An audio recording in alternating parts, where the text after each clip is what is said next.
Hey everyone, welcome back to our channel. We have a special guest in today's video, and that is my quarantine hair because I've been in lockdown for longer than I can remember.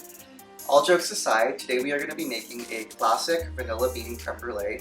Most people think that creme brulee is a very hard dessert to make, but it's actually pretty simple. And as usual, I'm going to go and talk you through all the steps on how to make this. This is another Chef Anna Olson recipe, and I'm going to go and link her recipe down below in the description. And with that being said, let's get started. I'm going to go and show you what you're going to need to make this classic vanilla bean creme brulee.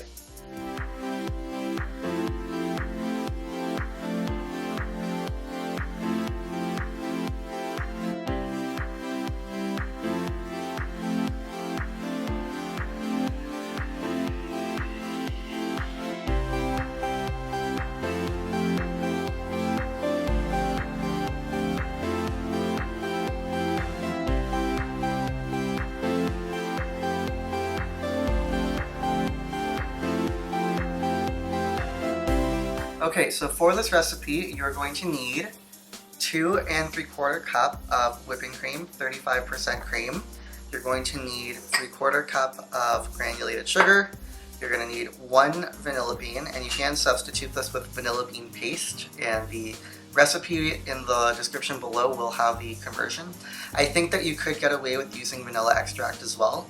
You're going to need 4 egg yolks and 1 whole egg, and with the excess egg whites, you can go ahead and figure out what you want to do with these. You can turn them into an omelet, or if you're really feeling like you have a sweet tooth, you can go and check out my first baking video on chocolate mousse, and you can go and figure out how to go and turn those into a delicious chocolate mousse. You are going to need 6 ramekins, and these are basically clay containers that you're going to bake the creme brulee in. And last but not least, you are going to need a kitchen torch, and this is going to be to brulee the sugar on top. To be completely honest, I do think that you could get away without bruleeing the sugar on top if you don't want to go and spend money on a kitchen torch. And I say that because the custard is the main part of the dessert that you're actually eating, and the sugar is more so just a layer on top, kind of just as a garnish. So I do think you could get away with not having a kitchen torch because you would still have a very delicious custard at the end of this recipe. So step 1 will be to preheat your oven to 325 degrees Fahrenheit and add your whipping cream to a saucepan over medium-low heat. So I'm setting my burner to a 4. Now we are going to cut the vanilla bean in half and scrape the pods inside of the vanilla bean because that's where most of the flavor is. So when you buy a vanilla bean, you're going to know it's fresh because the inside will be slightly moist when you squish it. It'll be slightly squishy. So to cut the vanilla bean, you are going to go in and get a very sharp knife, and you are going to just run the knife along the center of the vanilla bean. I sometimes like to pull the vanilla bean instead of pulling the knife, and you're just going to follow all the way through until the vanilla bean is cut in half, just like that. Okay, so I brought the saucepan over just to show you me directly scraping the pods into the saucepan. So you're just going to use the back of the knife and just run it along the inside of the vanilla bean. And you can already see there's a lot of the pods scraping out. And you are just going to go and add this directly to the saucepan, and there's a little bit left over. So you're going to go and do this for both of the halves, and you can actually add the vanilla bean directly into the saucepan as well. So I'm going to go and follow through with doing it on this side. So now I've just returned the saucepan back to the burner, and you're just going to go and give this a light whisk to get everything mixed together. And now you're just going to go and let this simmer on medium heat while we go and do the next step. So what this is going to do is it's going to allow the vanilla bean flavors to go and infuse into the cream. And that's going to give your creme brulee a nice vanilla bean flavor. Okay, I have transferred the 4 egg yolks and whole egg to a larger bowl just to make the next few steps easier. So we are going to go and whisk in the sugar, the granulated sugar, the 3/4 cup granulated sugar, into the eggs.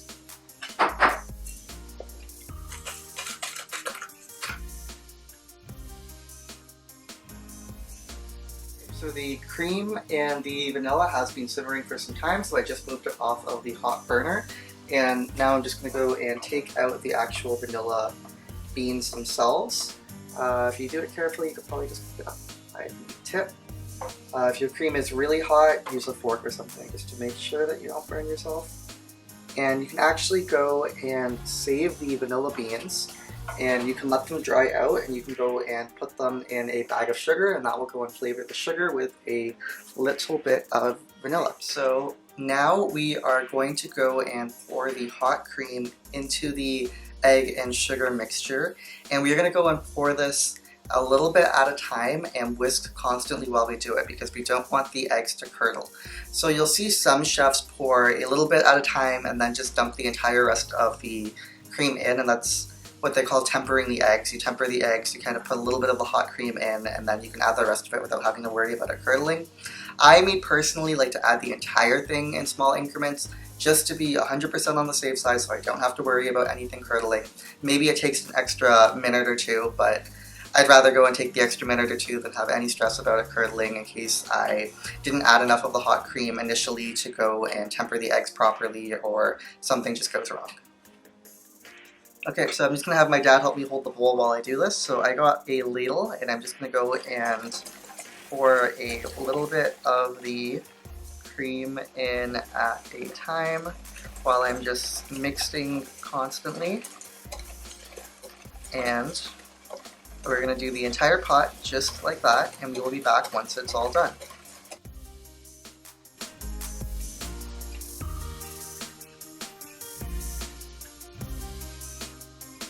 Okay, so we put all of the cream into the egg mixture, and I just got a spoon and scraped out the remnants of the vanilla bean pods at the bottom of the pan.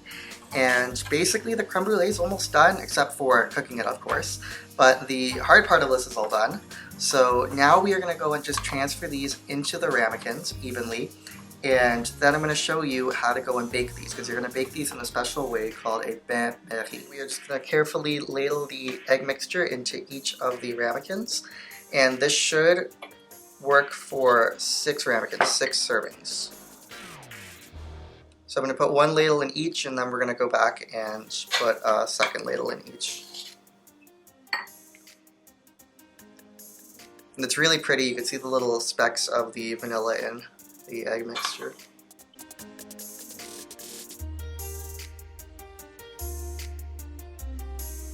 Okay, now I'm going to go and show you a little baking hack that will go and help you put the sugar layer on top very evenly. So as you can see, some of the creme brulee have tiny little air bubbles on the surface.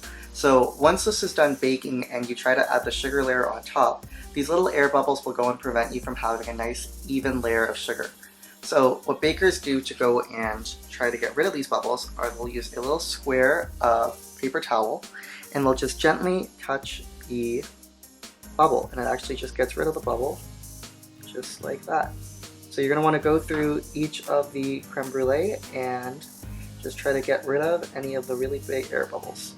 You don't have to worry too much about the really small ones, but if there are any really major ones, you might just want to go and try to get rid of those. We are back, and I have removed all of the air bubbles from the surface of the creme brulee. And I mentioned that we would be cooking the creme brulee in a bain marie style. So what that means is that we have placed the ramekins into this baking dish. Now we are going to fill the baking dish with water so that it covers about halfway up the ramekin. So the reason why we want to do this is because it will help the creme brulee cook evenly. Okay, so now we're going to pour the boiling water in, and we want to be very careful so that we don't put any of the boiling water into the actual creme brulee ramekins.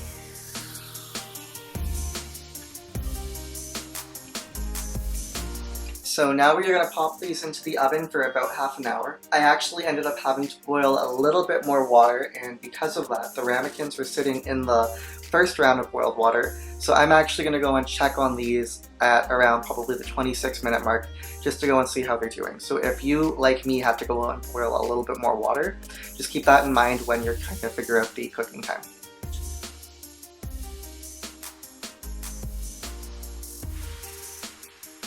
Okay, so we are back, and these are done cooking in the oven. So I zoomed in on them because I want to show you how you know when they're done cooking. So you know that they're done because when you give them a slight little push, you can see that they are firm around the edges but still have a little bit of a jiggle in the center. So I'm hoping you guys can see that. I'm trying not to touch them because they are still pretty hot, so I'm trying not to touch them with my fingers. But now you're basically going to go and let these cool in the water bath for about 10 minutes, and then you're going to just transfer them to a cutting board or something afterwards and let them cool completely. And then we are going to go and pop these in the fridge for about 3 hours, at least 3 hours. So I've taken them out of the water bath like I said. Now we're just going to go and let them cool off completely. I kind of put them in a nice little pyramid for you guys to see. We're going to let them cool off completely, and then we are going to just go and pop these in the fridge. So you want to chill them for at least 3 hours. That helps the custard set to go and give you that nice texture that you're looking for. They can keep in the fridge for a few days, and I'm going to go and show you how to do the sugar layer on top with the kitchen torch once these are done chilling. But that's something that you're going to want to do just before you serve. So even if you are keeping them in the fridge for a few days, you're going to want to go and torch them right before you serve. So the creme brulee has been chilling in the fridge for over 3 hours. I've only taken out one to show you how to brulee them because honestly I'm the only one awake right now. But I definitely think that you could eat it just as it is now if you wanted to, without putting a layer of burnt sugar on top. So if you are unable to or don't want to go and invest in a kitchen torch, I definitely think this recipe is still worth a try. But if you do want to go and add a layer of the brulee on top, you are going to go and put some granulated sugar just on the top, and as evenly as you can, just like that. And I kind of like just to give it a little bit of a shake to make sure it's really even. And then you're just going to turn your kitchen torch on.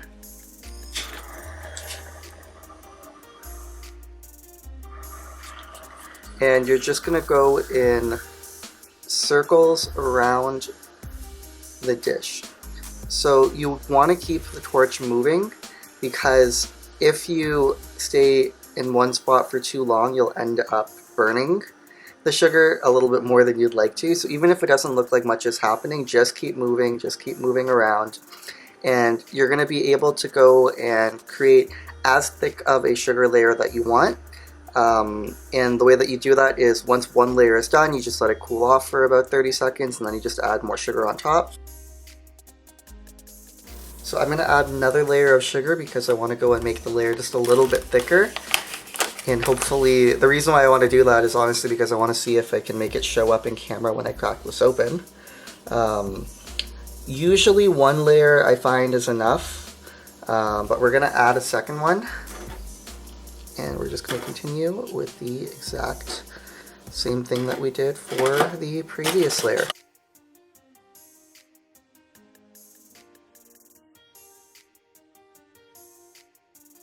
Okay, so we are done bruleeing the sugar. I'm going to hold it from the bottom. The top is a little bit hot. I'm going to hold it from the bottom and try to show everyone how beautiful that looks. So it's a nice layer of burnt sugar on top.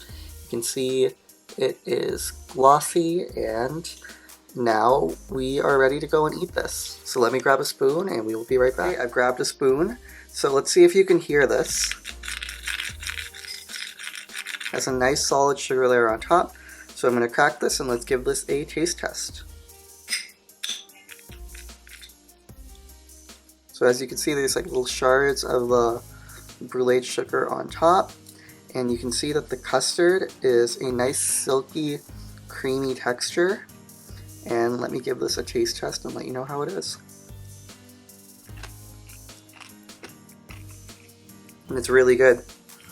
It's very smooth and silky, has a good balance of sugar, and you can taste a lot of vanilla.